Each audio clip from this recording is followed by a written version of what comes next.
head now to Adelaide to have a look at that city's dawn service. Our nation's history.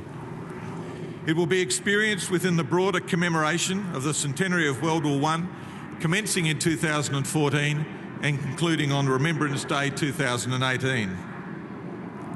The overarching obligation we have when we anticipate any Anzac commemoration is to truly recognise and acknowledge the brutality, senselessness and futility of war.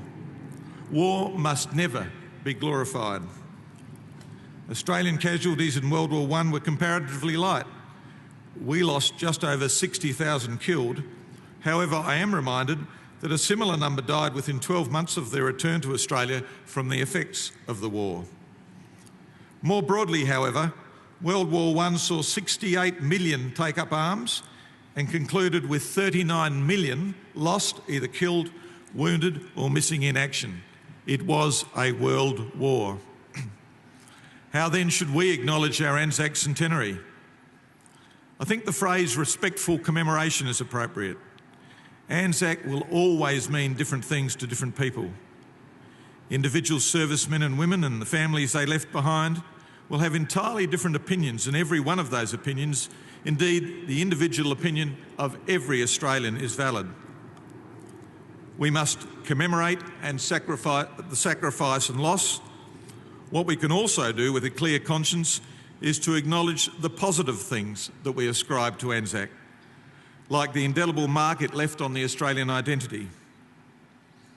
War historian C.E.W. Bean, the founder of the Australian War Memorial, suggested that the spirit of Anzac stood and still stands for reckless valour in a good cause, for enterprise, resourcefulness, fidelity, comradeship and endurance that will never own defeat.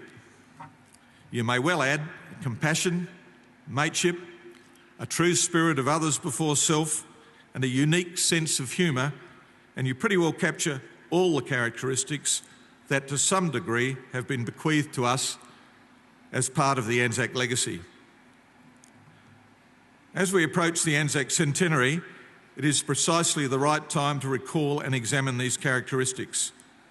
If we choose to celebrate them appropriately, we can ensure that we use the Anzac centenary to impart the right message, a message that can further define us as a nation and a people and provide signposts for the future for our younger generations that deserve our example and leadership. Adopted in our day-to-day life, these characteristics would surely make us a better nation and a better people. That would be a wonderful Anzac legacy, and it is that we may contemplate as we approach 2015.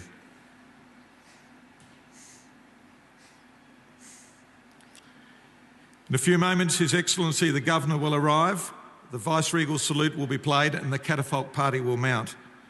Our officiating chaplain, Padre Neil Matheson, will then lead us in the hymn, God of Our Fathers. This will be followed by the Lord's Prayer, a scripture reading, the prayer of remembrance and the placing of wreaths and tributes. Shortly I will ask for your attention for the arrival of His Excellency the Governor.